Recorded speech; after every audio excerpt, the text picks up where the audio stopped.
You ready for another story? I chose Not Your Typical Dragon. The author is Dan Burrell, and it's illustrated by Tim Bowers.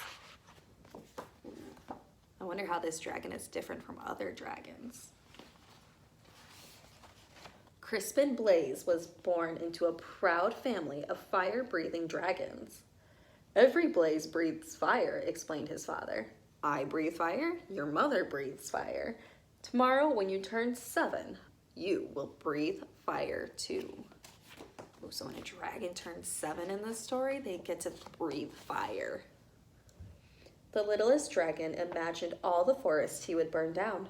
He dreamed of all the castles he would destroy. He also considered boiling water to make tea, but he didn't tell his father that. The next day, Crispin sat among family and friends as a big cake was brought to the table. Ooh, that looks yummy. Looks like it might have some chocolate on top. Who will light the birthday candles? His mother asked. I will, declared Crispin. He could feel a tingling inside his tummy. But when he opened his mouth, fire didn't come out. Wonder what came out if fire didn't. Whipped cream came out. Yum! Crispin, shouted his father. Dragons breathe fire. What will the neighbors think? Worried his mother. I loved whipped cream, said his sister Ashlee. The little dragon was whisked off to the doctor the very next day. Please fix my son, demanded Crispin's father. What seems to be the problem? Asked the doctor. Crispin opened his mouth and breathed, but fire did not come out. Do you think whipped cream came out at the doctor's office? Band-Aids came out. I see, said the doctor gravely. Dragons should breathe fire, insisted Crispin's father. We were low on Band-Aids, said the nurse. The nurse kind of looks happy that Band-Aids came out because they were almost out. The doctor sent Crispin home with medicine. He swallowed 2 teaspoons before going to school. It will help you become a real dragon, said his father with a wink. After school, Crispin joined his first fire-breathing practice. One by one, little dragons aimed their fiery breath at stacks of logs until they burst into flames. Crispin stepped up confidently. He could feel the medicine bubbling in his belly, but when he opened his mouth, fire didn't come out. Ooh, so far we've had whipped cream, we've had Band-Aids, and now marshmallows came out. Dragons breathe fire, yelled the coach. Isn't that right, class? The other dragons didn't answer. They were too busy looking for pointy sticks for marshmallow roasting. I guess I'm not a real dragon, Crispin thought. He worried that his family would be disappointed, so he ran away from home. I bet his mom and his dad are very scared. The world can be a scary place for a little dragon who can't breathe fire. Crispin found a dark cave. I will be a fireless dragon all by myself. I won't bother anyone and no one will bother me. An hour later, he had a visitor. I am Sir George, squeaked a thin, shiny knight. Show yourself, dragon. Crispin shuffled out of the cave. The thin, shiny knight held up his thin, shiny sword. Do your worst, dragon. Crispin opened his mouth, but fire did not come out.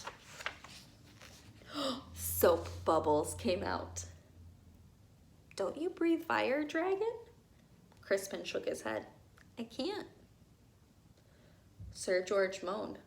But my father insists that I fight a fire-breathing dragon. It even says here in my book that your typical dragon breathes fire. I'm not your typical dragon, Crispin explained. Sir George sighed. I can't go home. Me neither. Crispin nodded. Ooh. They both look like they're kind of in the blue zone. They're feeling worried and sad.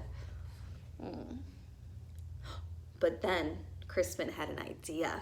Maybe your book could tell us what to do. Ooh, Ooh, they're gonna try to find some answers. Of course! Sir George searched through the pages. It says it's probably just your diet. Sir George fed Crispin spicy curry, scorching chili, and blistering salsa. Crispin opened his mouth, but fire didn't come out. Red party streamers came out. At least they're the right color, said Sir George kindly. Ooh, do you think he's on the right track so he can breathe fire? Sir George searched through the book again. Aha! It says it's probably your attitude. Sir George showed Crispin how to look mean and angry enough to breathe fire. Crispin opened his mouth, but fire didn't come out. Soft, cuddly teddy bears came out. Said Sir George. We may have to take a step backward. It's no use, Crispin sighed. I'm just not your typical dragon. But Sir George was not ready to give up. Aha! The book says you're too stressed. Sir George made Crispin close his eyes while he described a quiet, relaxing beach. A nice day at the ocean. Do you feel calm? Now imagine 100 shiny knights attacking you. Crispin opened his mouth, but fire did not come out. Beach balls came out. Well, that's just plain weird. Secretly, Sir George was glad Crispin couldn't breathe fire. He liked the little dragon and didn't want to fight him. Crispin liked the shiny knight too, but he missed his parents. Sir George, it's getting dark. I want to go home. The shiny knight patted him on the back. Don't worry, little dragon, I will take you. Crispin's parents were relieved when he arrived home safely. Sir George was about to say goodbye when they heard a shout. There you are, boy. Why on earth are you playing with a fire-breathing dragon? He's my friend, Father, whispered Sir George. And besides, he doesn't breathe fire. A dragon that doesn't breathe fire? That's the silliest thing I've ever heard. The shiny man laughed. Crispin's father stormed out of the house. My son is not silly. He may not breathe fire, but I do. Crispin's father let out a powerful spray of flames.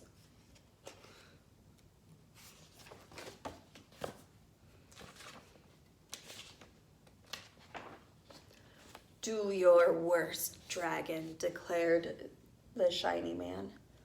But then the flames scorched the lawn. That's enough, honey, said Crispin's mother. The flames singed the fence. You've made your point, dear. Now stop showing off, she scolded. Then the flames ignited the roof. Crispin's father panicked. I can't stop breathing fire.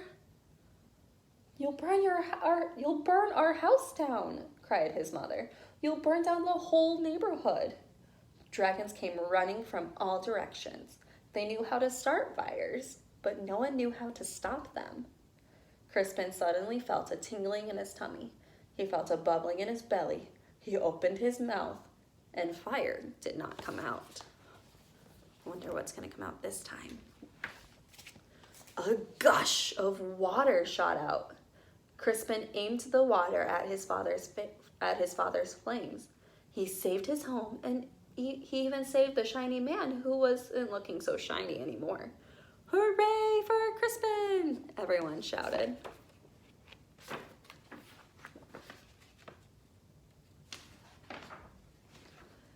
On Crispin's next birthday, there was a big party.